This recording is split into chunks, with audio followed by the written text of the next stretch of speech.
এই সূরা আপনারা পড়বেন, তাফসীর করবেন, মানে পড়বেন, টিকা পড়বেন, ভালো লাগবে। শুধু কোরআন পড়বেন অত ভালো লাগবে না, কিন্তু আপনি সারগর্ব সব কিছু পড়বেন, তাফসীর পড়বেন, আপনাকে খুব ভালো লাগবে, আপনার উঠতে ইচ্ছা হবে না। কিন্তু আমরা এক শ্রেণীর মুসলমান শুধু কোরআনই পড়ে গেলাম, অর্থ পড়ি না, তাফসীর পড়ি না, ব্যাখ্যা পড়ি না, কোরআনের মাহফিলে আসি না। তাহলে বলেন তো, যেই মুরগির পেটের তলায় ডিম থাকে না, সে যদি শুধু বিনা ডিমের তাওয়া দেয়, কোনো বাচ্চা কিয়ামত পর্যন্ত ঘটবে? তাহলে কোরআনকে যারা দুশ্মনী ভাবে, কোরআনকে যারা জাহাদাত ভাবে, কোরআনকে যারা অজ্ঞতা ভাবে, কোরআনকে যারা দুর্নীতিগ্রস্ত হবে, কোরআনকে যারা মানবতা বিরোধী হবে, কোরআন মানে আগুন জ্বালাও, কোরআন মানে ধ্বংস করো, কোরআন মানে মানুষ মারো, কোরআন মানে যুদ্ধ বাড়ি, এই যারা বলে, তারা কি কোরআনের কোনো কিছু বুঝবে? ডিম যেমন মুরগির তলায় না থাকলে ডিমে বাচ্চা ফোটে না, কোরআনের সংস্পর্শে না আসলে কোরআন সম্পর্কে একটা শব্দ কোনো কিছু বোঝা যায় না। কথা বলে ঠিক না বেশি? আল্লাহ রসুল কিছু ইত্যাদি মানুষ ছিলেন। আল্লাহু আকবার। আল্লাহ, আমার ভাইরা, বেশি কথা আমি বলবো না, শিক্ষার জন্য আমার কিছু কথা আমি বলবো কোরআন দিয়ে। আর সূরা বাকারা, এই সূরা আল্লাহ তাআলা দিলেন, শেষের সূরাটা দিলেন সূরা নাস, অর্থ মানুষ। পৃথিবীতে আমার রসুল যখন আসলেন তখন এক অপরকে দেখতে পারত না, সাদা কালোকে দেখতে পারত না, ধনী দরিদ্রকে দেখতে পারত না। একে অপরের বনু তাগরিব ও বনু বকর গোত্রের সাথে 40 বছর একাধিক্রমে যুদ্ধ লেগে থাকত। তারা একেবারে বংশানুক্রমে তারা মারধর করত। আল্লাহ রসুল এসে সেই দীর্ঘস্থায়ী যুদ্ধ সেটা বিনাশ করে দিলেন, শান্তি করে দিলেন। বলেন মারহাবা। আল্লাহু আকবার। যে রসুলকে তোমরা মানবতা বিরোধী মনে করো, সেই রসুল জাহালাতের যুগে আল্লাহ তাআলা দিলেন, আর স্বর্ণের মডেল সেই যুগকে করে দিলেন। তাহলে সেই রসুল নেই, কোরআন আছে। সেই কোরআন পাওয়ার পরে এই বাংলাদেশে প্রত্যেকদিন ফজরের নামাজে মুয়াজ্জিন সাহেব দূর সুরে ওই মিনারে আযান দেন, আসসালাতু খায়রুম মিনান নাওম। সবাই মাশাআল্লাহ বলেন তো, ভালো লাগছে না খারাপ লাগছে? আসসালাতু খায়রুম মিনান নাওম।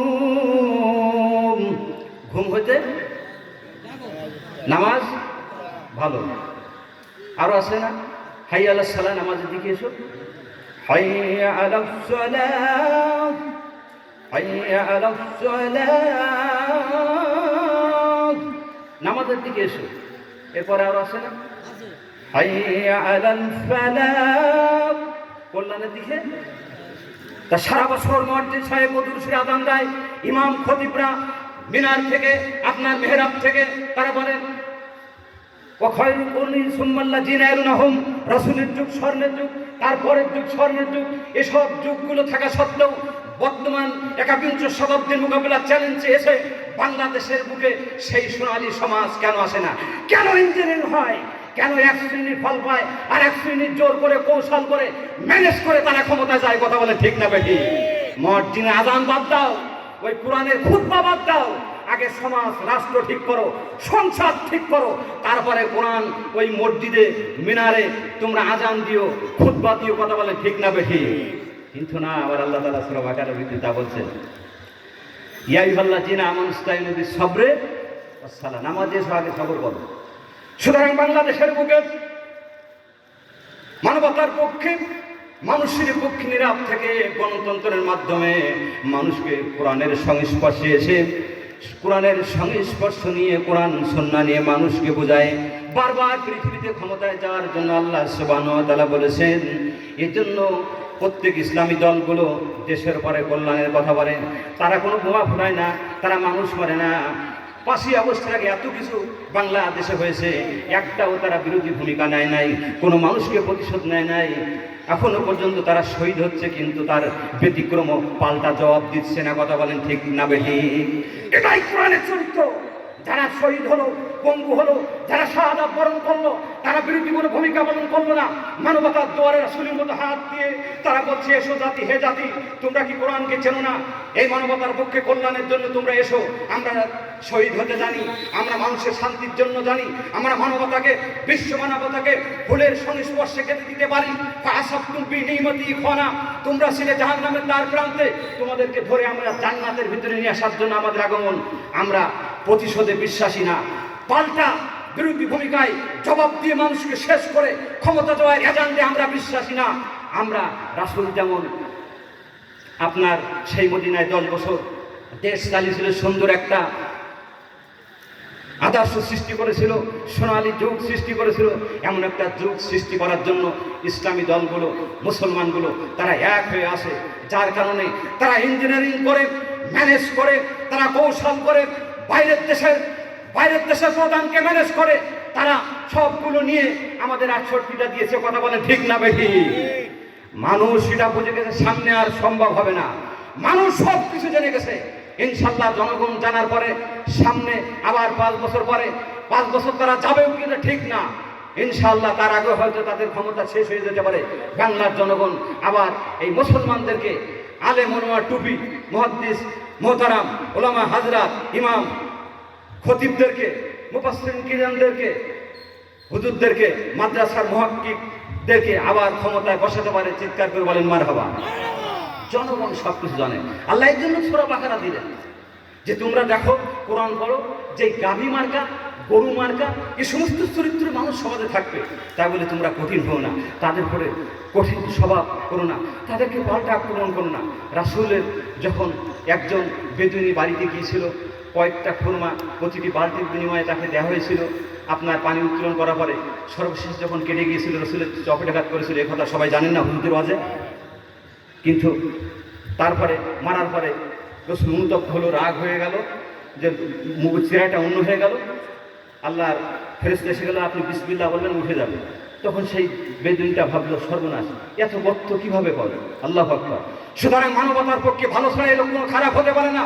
যেই রশি কেটে দেওয়ার পরে কি একটা বললো আর উঠে আসলো, সুতরাং মানবতার কল্যাণের জন্য এই লোকই যথেষ্ট, এর মতো মানুষ পৃথিবীতে আর হতে পারে না। সুতরাং আমি যে হাত দিয়ে তাকে থাপ্পড় মেরেছি, সেটা কেটে আপনার দরবারে এসেছি, আপনি আমাকে ভুলটা শুধরে দিন। আল্লাহ রাসূল বললেন, যা ওই কাটা হাতটা নিয়ে এসো। রাসূলের থুতু মোবারক লাগিয়ে দিলেন, লাগাতে দেরি, ভালো হতে দেরি হলো না। চিৎকার করুন আল্লাহু আকবার। সুতরাং রাসূল কিন্তু পাল্টা তাকে চপেটাপাত করেনি, করেছিল? আল্লাহু আকবার। এটাই রাসূলের চরিত্র। গরু মার্কা স্বভাব যাদের, তারা তো থাপ্পড় মারবে, তারা তো শহীদ করবে, তারা তো পঙ্গু করবে, তারা তো দেশ ধ্বংসের নীলনকশা করবে। কিন্তু আমার রাসূল না, সেই পত্তনযুক্ত হাতটাকে আল্লাহর সাহায্য রাসূলের থুতু মোবারক দিয়ে ভালো করে দিলেন। চিৎকার করে বলেন মারহাবা। এটা রাসূলের চরিত্র। এজন্য আপনার আমাকে এ পথে থাকতে হবে ভাইরা। মাদ্রাসার সুন্দর চেহারা, মাদ্রাসার অর্থনৈতিক দিক সম্পর্কে আমরা শুনেছি, উস্তাদ সম্পর্কে, শিক্ষক সম্পর্কে আমি শুনেছি, শুনে মনটা খুবই এক পক্ষে চলে গেল, ব্যথাতুর অবস্থা। এই জন্য সেই সম্পর্কে আমি কথা বলবো। আমি আমার কিছু কথা বলতে চাই বাস্তব জীবনে, যে মানুষ যখন কোনো সমস্যায় পড়ে তখন সে কাকে ডাকে? আল্লাহকে ডাকে। 5ই আগস্টে যখন গণ অভ্যুত্থান হলো, আপামর জনতা ময়দানে চলে এসলো, তখন একযোগে দেশ ছাড়তে তারা বাধ্য হলো। আল্লাহু আকবার বলেন। আল্লাহ অভয় বাণী শোনাচ্ছে, থামেন, কোরআনের কথা শোনেন, কলিজা ঠান্ডা হয়ে যাবে। সবাই আমার সাথে বলেন, ألم تر كيف فعل ربك بأصحاب الفيل। সবাই তেলাওয়াত করেন, ألم يجعل كيدهم في تضليل وأرسل عليهم طيرا أبابيل ترميهم بحجارة من سجيل فجعلهم كعصف মাকুল। আমার ভাইরা, ইসরা আল্লাহ শিক্ষা দিলেন, যখন রাসূলের আব্দুল মুত্তালিব দাদা আপনার আব্রাহার কাছে বলল যে আপনি সব কিছু করেন, যা করেন তা করেন, আমার উটগুলো দিয়ে দেন। আব্রাহা বলল, তুমি তোমার উট নিয়ে ব্যস্ত আছো, কিন্তু কাবার সম্পর্কে কোনো কথা বললে না। কাবা, যেই কাবায় তোমরা সিজদা দাও, যার দিকে ফিরে তোমরা দোয়া করো, তার সম্পর্কে কোনো কথা বললো না। তিনি বললেন কাবার মালিক যিনি রক্ষণা করবেন তিনি বলেন মারহাবা। ঠিক আল্লাহর পক্ষ থেকে যখন সে আক্রমণ করতে আসছিল, আবাবিল অর্থাৎ ভুল সংশোধনী দিচ্ছি, আবাবিল অর্থ দলে দলে ঝাঁকে ঝাঁকে আল্লাহর ফেরেশতা অর্থাৎ পাখি জাতীয় ফেরেশতা পাঠিয়ে দিলেন কঙ্কর দিয়ে। আব্রাহার ওই হস্তি বাহিনীকে পাখির কঙ্কর দ্বারা আল্লাহ পৃথিবী থেকে সব ভস্মীভূত করে দিলেন, বলেন মারহাবা। এটা কে বলছিল? আমার মনে হয় 5ই অগস্টে ঠিকই এই গরু মার্কা চরিত্রের মানুষ যারা এই দেশকে শেষ করেছিল 15-16টা বছর, তাদেরকে আল্লাহ গণজোয়ার দিয়ে ওই সাথে আল্লাহ ফেরেশতা দিয়ে বাংলার বুক থেকে তাদেরকে চিরবিদায় করেছে, বলেন ঠিক না বেটি? সুতরাং কোরআনের পক্ষে এসো। এদেশের মানুষ 71-এ জীবন দিয়েছে, এদেশের মানুষ 5ই অগস্টে জীবন দিয়েছে। যদি আর একবার যারা এখন ক্ষমতা আছে তারা ইসলাম তাহজিদ তমদিনকে নিয়ে, মাদ্রাসা মুক্ত মসজিদকে নিয়ে, আলে গোলামাকে নিয়ে এরকম সিনিমিনি খালে জীবন নিয়ে, সম্পদ নিয়ে, কারোর মানবতা নিয়ে যদি এরকম সিনিমিনি তারা খেলে, তাদেরকে আবার যে একটা অগস্ট হবে না, আবার যে একটা গণ অভ্যুত্থান হবে না, এমন কোনো সিকিউরিটি গ্যারান্টি ওয়ারেন্টি কেউ দিতে পারবে?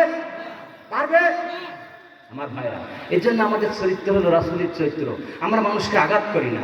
শিল্পী সে গানে সে কথাটা বলতেছে, তেমন মানুষ মিলবে না এ ধরাতে, তেমন মানুষ মিলবে না এ ধরাতে, যে ছিল গরিব দুঃখীদের তেমন নবী এতিম নবী আসবে না এ ধরাতে, বলেন মারহাবা। এ নবীকে আমরা পাবো? যে নবীর চেহারা দেখে বাদান কাফেররা মুসলিম হয়েছে, সেই নবীর দেখা মাত্র এক শ্রেণী কাফেররা পাথর মেরেছে। আবু জেহেল উতবা সাহেবা রাসূলের ঘরের কোণে যে কোরআন তেলাওয়াত শুনতে হয়, ইসলাম তাদের কপালে জুড়ি নাই, কিন্তু তারা কোরআন শুনত। আর এক শ্রেণী মুসলিম নামে তারা কোরআনের আইনের বিরোধিতা করে। মসজিদে খুতবা শুনে যেই হক কথা ইমাম বলে সঙ্গে সঙ্গে মসজিদ থেকে যাচ্ছে বিরোধিতা করে, খুতবা না শুনে নামাজ লাভ করে মসজিদ থেকে প্রস্থান করে। কথা বলেন ঠিক না বেঠি? এখান থেকে 2 জুম্মা আগে আমার মসজিদ থেকে ওই জায়গার চেয়ারম্যান সাহেব এই অবস্থা করেছিল। আল্লাহু আকবার বলেন। আমার ভাইরা, কিসের মুসলমান যে হক কথা শুনলে মসজিদ থেকে ইমামের পিছনে খুতবা না শুনে নামাজ পড়ে মসজিদ থেকে বের হয়ে যায়, সূরা বাকারার সাথে তার চরিত্রের মিল পাওয়া যায় না? মিল পাওয়া যায়। এই সূরা যে নামকরণ করেছে আল্লাহ বাকারা, এই চরিত্র তার ভিতরে আছে না নেই? আল্লাহ এটা সংশোধন করার জন্য মানুষকে কোরআন দিলেন। আমার ভাইরা, 15ই অগস্ট 2017 সালে আমার স্পাইনাল কোডটা নষ্ট হয়ে গেল। আমি ফ্লোরে যখন সেফ হওয়ার জন্য বসি, ঠাস করে একটা শব্দ হলো, 2 পা আমার পড়ে গেল। আমি বললাম, পিতা আমার রবের এটা খেলা, জানি না কি হবে, একটু ট্রিটমেন্ট করে দাও না, দেখে আমি সুস্থ হতে পারি কিনা। আমার আব্বা যান জেনারেল প্র্যাকটিশনার, গ্রাম্য ডাক্তার, তিনি বাবাধান 2টা ইংলিশ সোনারা ডাকছেন, একসাথে আমার পুশ করে দিল রে বাদান। দেওয়ার সঙ্গে সঙ্গে আমার 2টা পা হাত অবাস হয়ে গেল, আর 1 সেকেন্ডের জন্য নড়ল না, প্যারালিসিসে ধরে গেল। 3 দিন পরে দেখলাম বাম পাটা একটু একটু নড়ে। মাসখানি পরে আমি চলে গেলাম গো বাদান খুলনা একটা হাসপাতালে, যেখানে আবু নাসির হাসপাতালে চলে গেলাম। আপনার ওখানে ডাক্তার মহাসিন হাসান ফরাজি থাকেন, তার কাছে আমি ট্রিটমেন্ট হলাম। হওয়ার পরে বলছে 1% তোমার গ্যারান্টি নেই। আমি তার আগে বাড়িতে আমার মা আসলে আমি ধরে ধরে কাঁদতাম, মা গো তুমি আমার জন্য কাঁদো, আমি বিপদে পড়েছি গো, আমার রবের কাছে তুমি কাঁদো গো মা, অবশ্যই আল্লাহ আমার ভালো করে দেবে। রাতের আধার তাহাজ্জুদ পড়িয়ে আমার মা দোয়া করতো আমার জন্য রে বাজান। রাতের আধার শেষ রাতে তাহাজ্জুদ নামাজ শেষে দোয়া করতো বন্ধু আমার জন্য, মায়ের চোখের পানি পড়তো মায়ের হাতে মারহাবা। মা আমার কোলের কাছে আসলে আমি জড়িয়ে ধরতাম, মা কি ভুল করেছি জানি না, একটুবার তুমি তোমার রবের কাছে দোয়া করো যেন আমার রব কোরআনের ময়দানে আমাকে নিয়ে যায় গো আল্লাহ। ও মা, ও আমার পিতা, একটিবার আল্লাহর কাছে তুমি দরখাস্ত করো। সারা জেলায় আমি মাহফিল করি, সেখানে আমার জন্য দোয়া হয়েছে। মা যখন আমার কাছে আসতো আর কাঁদত, বলতো আমার ব্রেনের সমস্যা, কিন্তু পোলা তোমার জন্য আমি রবের কাছে দোয়া করি, আল্লাহ আমার সন্তানকে তুমি ভালো করে দাও। কিন্তু ডাক্তার মহাসিন হোসেন ফরাজি বলেছিল 1% গ্যারান্টি নেই। অ্যাম্বুলেন্সে এসেছো মাওলানা তুমি, কিন্তু তোমার ভালো করার মালিক হলো কুন ফায়াকুন, যে রবের কথায় সব কিছু হয় আর সব কিছু ধ্বংস হয়। এর রব ছাড়া তোমার কোনো গ্যারান্টি ওয়ারেন্টি নাই। বলেন মারহাবা। আমার ভাইরা, ওই থেকে আমি তেলাওয়াত করতাম শুধু আম্মাই ইজবুল মুত্তারা ইজাদা হুয়া ইয়াকসিফুস সুআ ওয়া ইয়াজালুকুম খুলাফা আল আরদ। সূরা নামলের এই আয়াতটি আমি বারবার শুরু তেলাওয়াত করতাম। আমার আল্লাহ, আমি তাফসিরে অনেক তাফসির দেখেছি, এই আয়াত যদি কোনো মুমূর্ষু ব্যক্তি, কঠিন ব্যাধির ব্যক্তি যদি দোয়া করেন, এই আয়াতটা যদি সে বলে, আল্লাহ তার রোগের সেবা দান করবে। বলেন মারহাবা। আমার ভাইরা, দুইবার আমি ওখানে গিয়েছি, অপারেশন হয়েছে। ডাক্তার বলল কোনো গ্যারান্টি নেই, ওয়ারেন্টি নেই, ভালো হওয়ার কোনো আমি কারণ দেখতেছি না। রব যদি ভালো করে তবে হবে। আমি হাঁটতে পারতাম না, ফিরতেও পারতাম না। মায়ের দোয়ার কারণে মা আমার কাছে যখন আসতো, ভেউ ভেউ করে শুধু কাঁদছে, আল্লাহ আল্লাহ আমার সন্তানকে তুমি ভালো করে দাও গো আল্লাহ। মায়ের চোখের পানি, মায়ের একধার দুধের ঋণ কাটিয়া গায়ের জাম, পাপস বানাইলে ঋণের শোধ হবে না। এমন দরদি ভাবে কেউ হবে না আমার মা জান রে। বলেন মারহাবা।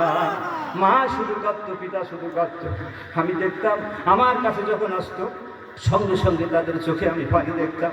আমি বলতাম, আল্লাহ আমার মায়ের দোয়া কখনো বিফলে যাবে না। সেটাই আজকে প্রমাণ যে পিতার দোয়া, আপনাদের দোয়া, আল্লাহ আমাকে হাঁটার ক্ষমতা, মাহফিল ক্ষমতা করার ক্ষমতা সব কিছু দিয়েছে। কে দিয়েছে? আল্লাহু আকবার। আমার ভাইরা, এর জন্য আমি দেখব আজকের এই মাহফিলে অনেক এখানে প্রধান, আপনার এখানে চেয়ারম্যান সাহেব আছে, মেম্বারও আছে, মাদ্রাসার প্রিন্সিপালও আছে, সহকারী মৌলভীরা আছে, সবাই আপনারা আছেন। কে পিতামাতার জন্য বড় দান করতে চান? আমার ভাইরা, কথা আমার শেষ হয় না। বাগদাদের বুকে বসে থাকতো একটা পাগল, তার নাম ছিল বাহলুল। বাহলুল সে ঘুরে ঘুরে বেড়ায়, আর একটা লোক পথে বসে শুধু কাঁদে। বাহলুল বলে, কেন তুমি কাঁদো? ও বলে, আমি অনেক ঋণ হয়ে গেছি, আমার কোনো উপায় নাই, আমার ঋণটা কেমন শোধ হবে, এটার জন্য আমি কাঁদি। পৃথিবীর কোনো মানুষ আমার কাছে আসে না। আল্লাহু আকবার। বাহলুল পাগল বলে, আমি দেখি তোমার জন্য কোনো ব্যবস্থা করতে পারি কিনা। একটি কাগজ নিল, কাগজে লিখে দিল, সবাই আমার সাথে পড়েন, বিসমিল্লাহির রহমানির রহিম। এটা লিখে দিল। সঙ্গে সঙ্গে এই লেখাটাই দেখলো, এতে আল্লাহর নাম 3টি রয়েছে। 3টি নাম যখন রয়েছে, নিশ্চয় এই নামের কোনো বরকত হতে পারে। বাহলুল পাগল দাঁড়ে দাঁড়ে বলে, কেউ কি জান্নাতের টিকিট করাই করবো নাকি? জান্নাতের টিকিট যদি করাই করতে চাও, তাহলে আমার কাছে আছে, বিনিময়ে তোমরা কিছু দিরহাম দিয়ে দাও। একটা লোক 10টা দিরহাম দিয়ে দিল। সঙ্গে সঙ্গে এইটা নিয়ে এসে বাহলুল পাগল ঋণগ্রস্ত ব্যক্তির কাছে দিয়ে দিল। বলেন মারহাবা। কেউ উঠবেন না, আমি কষ্ট দেবো না, কেউ উঠবেন না। আমার ভাইরা, তাফসীরের শেষ পর্যায়ে আমি যাই নাই, আমি বলেছি, কিন্তু আমার সংক্ষিপ্ত সময়, আমার বাজানরে খুব কান খাড়া করে দিয়ে শোনেন, যে রসুল আপনার আমার জন্য রব্বি হাবলি উম্মতি বলে কিয়ামতের ময়দানে কাঁদবেন। কোনো বর্ণনায় কাদা মাখা অবস্থা, কদ্দম মাখা অবস্থা আমার রসুল উঠবে। আল্লাহু আকবার। এই বাহলুল পাগল এটা দেওয়ার পরে রাতে শুয়ে পড়ে, যে টাকা দিয়েছে ইনি হলেন জুবাইদা হারুনা রশিদ এর স্ত্রী। স্বপ্নে দেখতেছে হারুনা রশিদ স্ত্রী জুবাইদা জান্নাতে চলে গেছে। জান্নাতের গেটে যে হারুনা রশিদ আর ঢুকতে পারে না। বলল, আপনার স্ত্রী জান্নাতের গেট পার হয়ে গেছে, আপনি যেতে পারবেন না, টিকিটটা আপনি আনতে পারেন নাই। বলে, কি টিকিট? সকালবেলা যখন দেখে, স্বপ্নের থেকে উঠে দেখে যে স্ত্রীর কাছে শুনছে, আমি রাত্রে স্বপ্নে দেখলাম যে আমার স্ত্রী তুমি জুবাইদা জান্নাতে চলে গেছো, আমি তো ঢুকতে পারছি না। এমন কোন সৎ কাজ, নেক কাজ আমি সলেহা তুমি করেছো বলো, যার কারণে জান্নাতে ঢোকার পারমিশন আমার রব তোমাকে দিয়েছে। স্বপ্নের মাধ্যমে দেখেছি। বলেন মারহাবা। আল্লাহ আমার রব, এ রবি আমার সব। সবাই বলেন, আল্লাহ আমার রব, এ রবি আমার সব। দমে দমে তন মনে তারি অনুভব। আল্লাহ সব করতে পারে না? মান্নাহুল্লাহ ফালাহুল কুল, আল্লাহ তার হয়ে যায়, দুনিয়ার সব কি তার হয়ে যায় না? মান জাদ্দা ফাওয়াজাদা, যে চেষ্টা করে সে পায়। বিধি কারো বাম নয়, যে যা চাই সে তা পায়, লিল্লাহি তাকবীর। আপনি যা চাবেন তাই পাবেন, নাচতে নাচতে আপনি জান্নাতে যাবেন। সুতরাং আপনার কর্ম যেমন কর্ম তেমন ফল। আপনার যদি সংস্পর্শে আতর আলার সাথে হয়, আপনি সেনমাকা অবস্থায় যদি কোরআনের সংস্পর্শ হয়, কোরআনকে বলা হচ্ছে যে আপনার পরশ পাথর, অর্থাৎ রাসূলের চরিত্র কোরআনের চরিত্র অনুরূপ। কোরআনের সংস্পর্শে আসলে এই পরশ পাথরের সাথে আপনি যদি মিশেন, তাহলে ভালো লোকের সাথে মিশলে আপনি নবীন, শহীদ, সিদ্দিকিন, ওলামার সাথে আপনি জান্নাতে যাবেন। আর খারাপের সাথে মিশলে আপনি আবু জেহেল, উতবা, সাইবা তাদের সাথে জাহান্নামী হবেন। বলেন মারহাবা। আমার ভাইরা, জুবাইদার কাছে তখন হারুন রশিদ বলছে, কি এমন ভালো কাজ করলে? তখন বলছে, আমি ভালো কাজ করেছি। একজন পাগল বলছিল জান্নাতের টিকিট নেবে নাকি, তো আমি দেখলাম তাতে লেখা আছে 3টা নাম, আল্লাহর নাম, বিসমিল্লাহির রহমানির রহিম। এই নাম যখন দেখলাম মনে করলাম নিশ্চয়ই এর ভিতরে আল্লাহ রহমত আছে, বিসমিল্লাহ রহমান রহিম 3টি নাম আছে। সুতরাং এই কারণে আল্লাহ জান্নাত দিতে পারে। আমি কয়েকটা দিরহাম তারে দিলাম, দেওয়ার পরে হয়তো আল্লাহ এটা কবুল করেছে, আপনি স্বপ্নে দেখেছেন। তারপরের দিন থেকে খুঁজতে শুরু করলো হারুন রশিদ কোথায় সেই বাহালুল পাগল, আল্লাহু আকবার বলেন। কিন্তু স্বপ্নের ভিতরে জুবাইদা কিন্তু জান্নাতে চলে গেল, হারুন রশিদ কিন্তু যেতে পারল না। আল্লাহর পথে এই অসহায় ব্যক্তি, ঋণগ্রস্ত ব্যক্তিকে সহায় করার জন্য তাকে টাকা দেওয়ার কারণে, দান করার কারণে সে কিন্তু জান্নাতের টিকিট পাওয়া গেল। সুতরাং আপনি নামাজ পড়বেন, রোজা করবেন, হজ করবেন, যাকাত দিবেন, ইসলামী আইনের বিরুদ্ধে করবেন, যেই কিয়ামতের ময়দানে নবী রাসূল, আলেম ওলামা, শহীদ, সিদ্দিক 4 শ্রেণীর মানুষ শাফাআত করবে। এই 4 শ্রেণীর মানুষকে আপনি ভালোবাসেন না, আপনার কোনো আমল ইবাদত আল্লাহর দরবারে কবুল হবে না। আপনি মাদ্রাসায় দান দিলেন না, যখন কোনো ভালো কাজ করেন, মাদ্রাসায় বড় অঙ্কের টাকা আপনি নবীর মাদ্রাসায় দান করেন। সবচেয়ে বড় খরচ হলো দিন প্রতিষ্ঠা করা। কিন্তু আমি বলবো, আমার কাছে সবচেয়ে বড় খরচ হলো নবীন মাদ্রাসা তৈরি করা, এখানে পড়া, ছাত্র দেওয়া। কারণ এখান থেকে শেখার পরে, অধ্যয়ন করার পরে খানায় কাবায় সিজদা দেওয়া হয়, সেখানে মোতাল্লিম করা হয়, সেখানে ইমাম ও খতিব হয়। কথা বলে ঠিক না বেঠিক? সবচেয়ে বড় মাদ্রাসা, সেখানে আপনি যদি দান না করেন, অর্থ না দেন, কেউ উঠবেন না। কথা আমি শেষ করি নাই। সূরা বাকারার ওই আয়াতের তাফসীরে শায়ে নজুল আমি এখনো যাই নাই বাজান। ও আমার বাজান, কত কঠিন কথা আমার আল্লাহ তাআলা সূরা বাকারার ভিতরে বললেন, হুদাল লিল মুত্তাকিন। মুত্তাকিদের জন্য পথ প্রদর্শক হলো কোরআন। কেমন মুত্তাকি দেখেন, আমার রসুলকে যারা মানবতা বিরোধী মনে করো, যুদ্ধ অপরাধী মনে করো, মানবের কলঙ্ক মনে করো, চরিত্র খারাপ মনে করো, মানবের পরে যুদ্ধ বোমা সৃষ্টি করার জন্য এসেছে, নাউযুবিল্লাহি মিন যালিক, এমন কিছুর জন্য আমার রসুল আসি না। আমার রসুল যখন শিয়া বেয়ালুদের 3.5 বছর ছিলেন, সর্বশেষ আবু জেহেল ওই দিন 2 হাতে 2 পাথর আর মাথায় 1টা পাথর নিয়ে রাসূলকে চিরবিদায় করার জন্য ষড়যন্ত্র করেছিল। আর বলেছিল, ভাতিজা তুমি বলো কোরআন কার পক্ষ থেকে এসেছে, যদি আজকের তুমি না বলতে পারো, জনমের মতো তোমাকে এখান থেকে শেষ করে দিয়ে দেওয়া হবে, বলো। কিন্তু আমার রাসূল কোরআন ছাড়া কোনো কথা বলে না, আল্লাহ সুবহানাহু ওয়া তাআলার পক্ষ থেকে কোনো অর্ডার ছাড়া কথা বলে না। রাসূল নীরব হয়ে গেলেন। জিবরিলের বাড়ি হাজির হয়ে গেল, সঙ্গে সঙ্গে আমার রাসূল তেলাওয়াত করতে শুরু করলো। সকলে আমার সাথে বলেন, বিসমিল্লাহির রহমানির রহিম।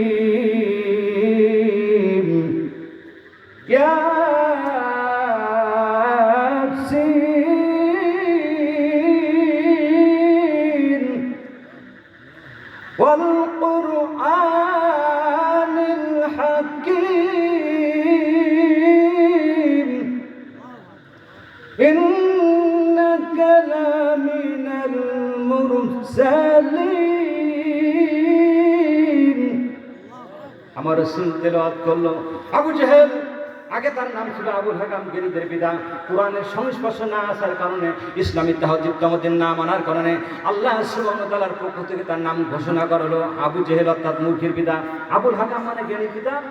ইসলামী সংস্পর্শে আদর্শে না আসার কারণে তিনি মূর্খের পিতা নাম দিল কে? আল্লাহু আকবার। সেই মূর্খের পিতাকে সামনে নিয়ে আমার রাসূল বলল, তানজিলাল আজিজির রহিম। গরু মার্কা স্বভাবের মানুষ, সে পাথর নিয়ে সামনে দাঁড়ানো। আমার রসুল বলল, কোরআন হলো তার, যিনি তানজিল, যিনি আজিজ, তার পক্ষ থেকে নাজিল হয়েছে। আল্লাহু আকবার। এ কথা বলার সঙ্গে সঙ্গে আবু জেহেলের দুই পা, হাত, মাথা সব প্রালিশ ধরলো, কথা বলতে পারলো না, হালকা গর্ব আছে। এবারের মতো তুমি আমাকে ভালো করে দাও, আমি ইসলাম গ্রহণ করবো, আমাকে ভালো করে দাও। আল্লাহু আকবার। কথা ফুটতেছে না কোনো রকম। আমার নবী হলো দয়ার নবী, আমার নবী মানবতার নবী, আমার নবী তাকে আঘাত করে নাই। রসুলের মনে দয়ার সৃষ্টি হলো, আয়রে আবু জেহেল যদি ইসলামে আসে তার দলবল সব আসতে পারে। তিনি রবের কাছে দরখাস্ত করলেন, সব ভালো হয়ে গেল। কিন্তু গরু টাইপের চরিত্রের মানুষটা, সে বলে গেল, বিশ্ব জাদুকর তুমি, তোমার মতো জাদুকর আর পৃথিবীতে থাকতে পারে না। আমি মুসলমান হব না, তোমার পরিণয়ের সংস্পর্শে আসবো না, বিনিময়ে তোমাকে মুক্ত করলাম, সে হবে আবু তালিব থেকে তুমি চলে যাও। আমার বাবা এর আগে 3.5 বছর যখন রসুল শিয়াবে আবু তালিব ছিলেন, আমার রসুল মুত্তাকি ছিলেন। আমার রসুলকে খাওয়া দাওয়া হতো বাবলার পাতা, দুবলা ঘাস, পায়খানাগুলো ছাগলের নেদির মতো হয়েছিল। এজন্য আল্লাহ তাকে নাম দিয়েছিল মুত্তাকি। অন্যায়গুলো পরহেজ করে থেকে ভালো কাজ যারা করে তারাই হলো মুত্তাকি। সবগুলো পার করে দিয়ে, সবগুলো বাদ দিয়ে যারা পরহেজ থাকে, ভালোটাকে যারা গ্রহণ করে তারাই হলো মুত্তাকি, তারা হলো পরহেজগার। বলেন আল্লাহু আকবার।